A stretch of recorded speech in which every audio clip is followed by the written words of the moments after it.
Esse vídeo é uma continuação do vídeo anterior sobre toque.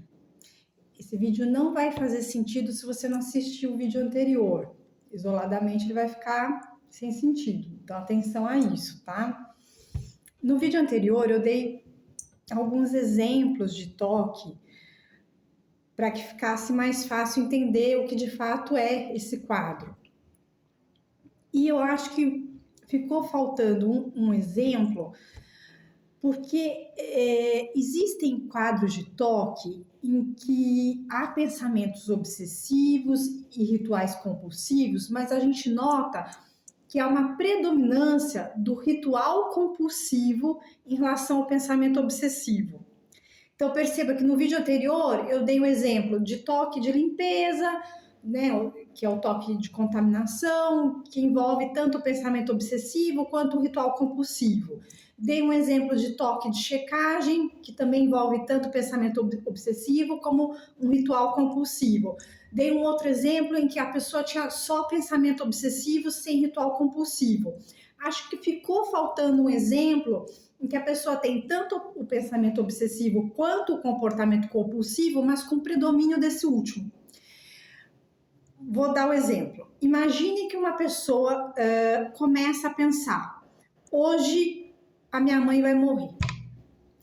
Imagine que essa pessoa ama a mãe de paixão, quer que a mãe tenha a vida muito longa, portanto, esse pensamento causa muito sofrimento.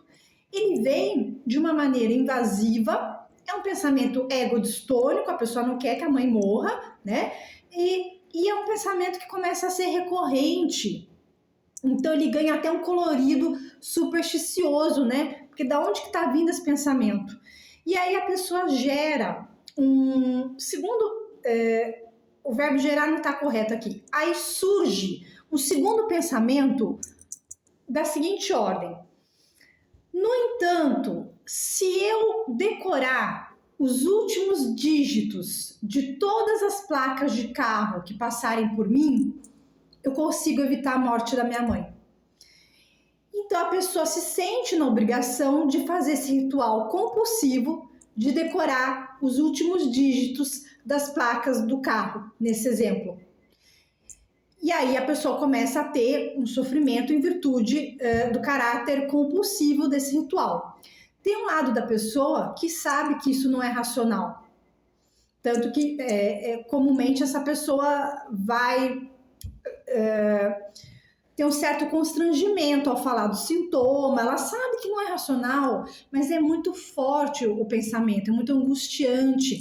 E o ritual, ele traz um certo alívio temporário, porque se fosse um alívio de fato resolutivo, não haveria a compulsão, a repetição do ritual, né? Então, mas a pessoa reconhece que é algo estranho, irracional, e há necessidade, claro, de procurar tratamento nesses casos, tá? Então fica esse vídeo aqui como um complemento ao vídeo anterior sobre toque. Esse vídeo sozinho, gente, não esclarece nada, né? Ele é só um complemento ao vídeo anterior sobre toque.